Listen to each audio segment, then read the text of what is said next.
Disrespect continues against this Miami Heat organization once again, as now we have a brand new ESPN article predicting all of the records for all of the Eastern Conference teams, as well as then separating them into three different groups. We'll break down where the Miami Heat landed in all of this on this episode of Heat Digest, and we're going to do it right now. So let's not waste any time, and let's get right to the news and break down how it is considered disrespect in this case, as once again, you guys do remember 2 episodes ago on Heat Digest, we broke down how ESPN released a new article and they went through all of the major awards going to be given out at the end of next season, obviously as the most improved, MVP, Rookie of the Year, Coach of the Year, and the Miami Heat just they were disrespected. They had no one mentioned for MVP, which I can understand, as Jimmy Butler obviously is going to be coming back in a contract year, looking to play his best, but again, at the age of 36 years old, going on 37, or 35 going on 36. Tyler Hero has not showed to be a clear-cut, really team leader in the sense of being an MVP caliber player. And then obviously Bam Adebayo could be in that conversation, but once again, like I mentioned earlier, the disrespect. And then let alone for the Rookie of the Year race, not one of our rookies for this Miami Heat team were mentioned in that article as well. And now once again, like I mentioned earlier, the disrespect continues. So again, the title is NBA Predictions, the 2024-2025 win-loss records for the Celtics, Knicks, and every East team.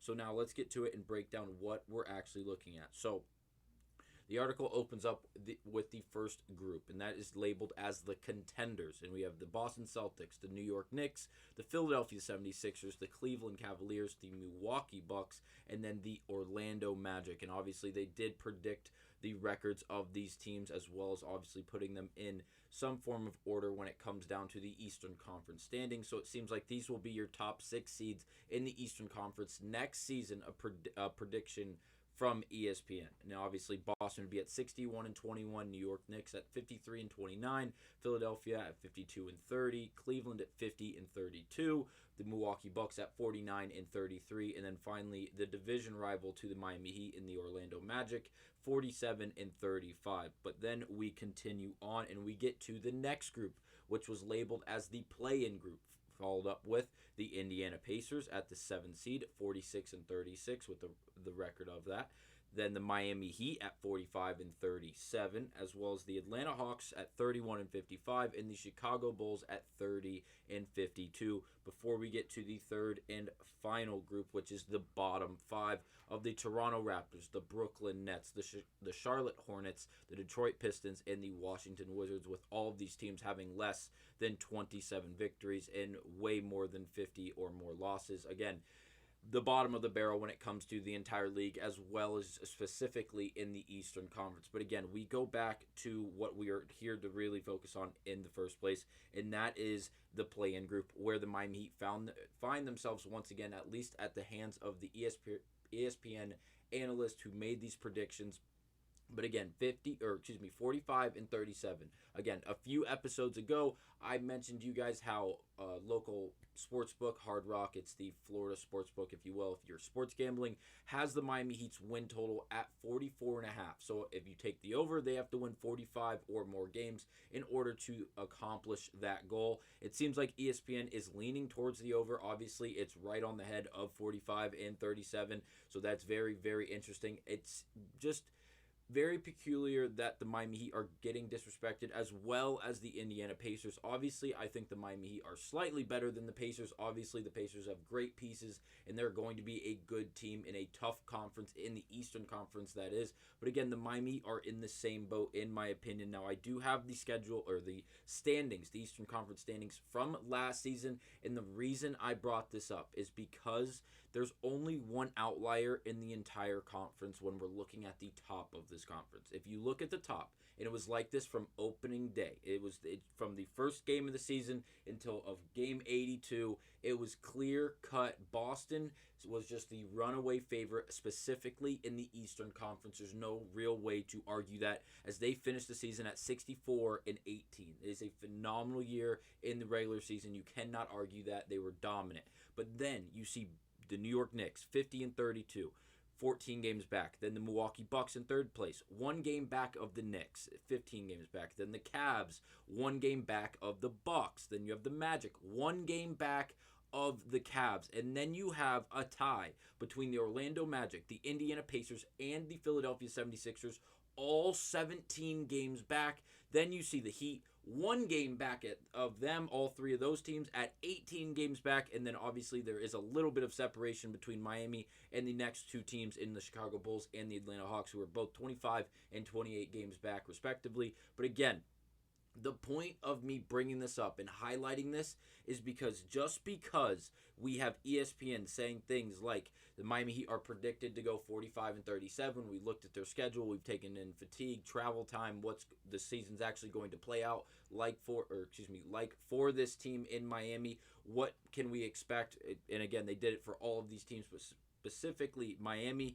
You just have to understand, yes, there is a chance we are 45 and 37 at the end of the year. That is totally an option, without a doubt. It could be worse. It could be way better. And the reason I believe in that so confidently, and I suggest you guys to also, is because, yes, the East got better this offseason, without a doubt. The Knicks got better. The Bucks are going to be healthy going into the next season. The Cavs, I can't say they got better because it seems like, obviously, Donovan Mitchell is returning on that new contract, but is Darius Garland going to go elsewhere? What are they going to do with their bigs?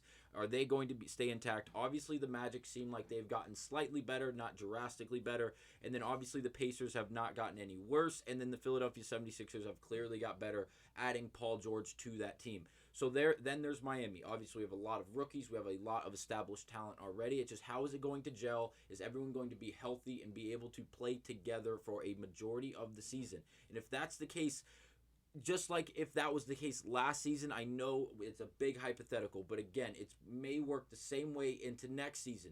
It can start streaky. If we stay healthy and we can keep players on the floor for the majority of the season, for at least long stretches of the season, if the Miami are just capable of putting a few wins in a row, protecting home court, getting substantial, massive wins over even bottom tier teams, where we were losing to the Wizards in close game with the Hornets last year, games that should not have been close, against the Pistons, things that just should not have happened when you need to take care of business, and you just flat out did not do the job that night, and you drop a game and you allow teams like Philadelphia, Orlando, Indiana, and Cleveland that we were all within a game or half a game or 2 games of one another, you allow them to gain ground or even surpass the ground that you have taken due to just dropping these easy games that you should be able to take advantage of against these low-level teams, at least compared to you, the team that you are in the Miami Heat.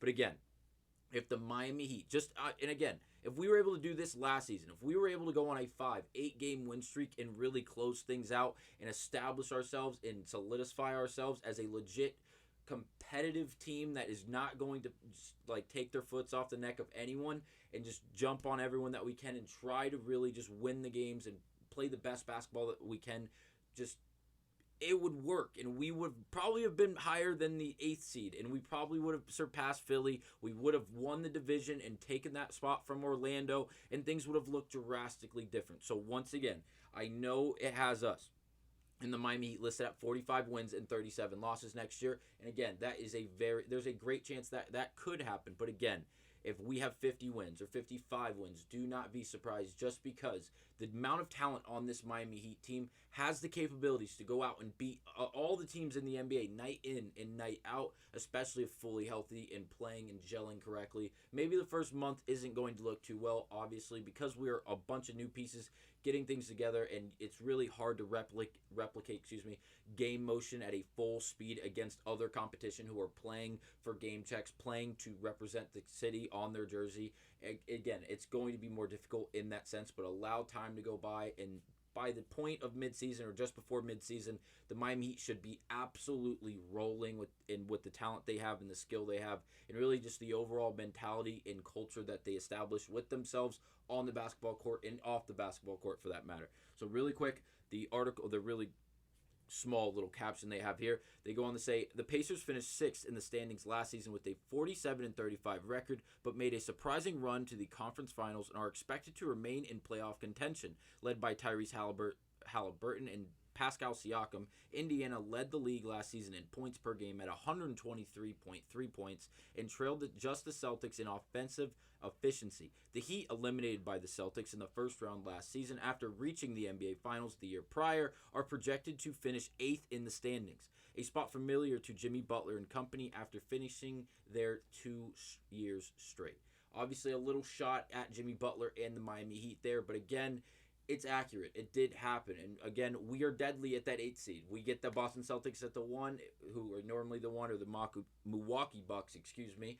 We usually can play pretty sound defense and really negate players like Giannis and Jason Tatum, at least minimize them to the point of just where they're not just dominating the game outright like they normally do during the regular season when you're not getting playoff level defense. But again, this Miami Heat team has a legit chance to go on a run here, so don't be surprised if they are way better than the prediction ESPN gave them and much higher than an 8 seed when the end of the season comes. But again, that will be it for this episode of Heat Digest. Let me know down below, what do you think the Miami Heat's record will be next season? And if you don't want to do that, let me know where you think they finish in the overall Eastern Conference standings. That will be it for this episode of Heat Digest. I will see you guys on the next one. Thanks for watching.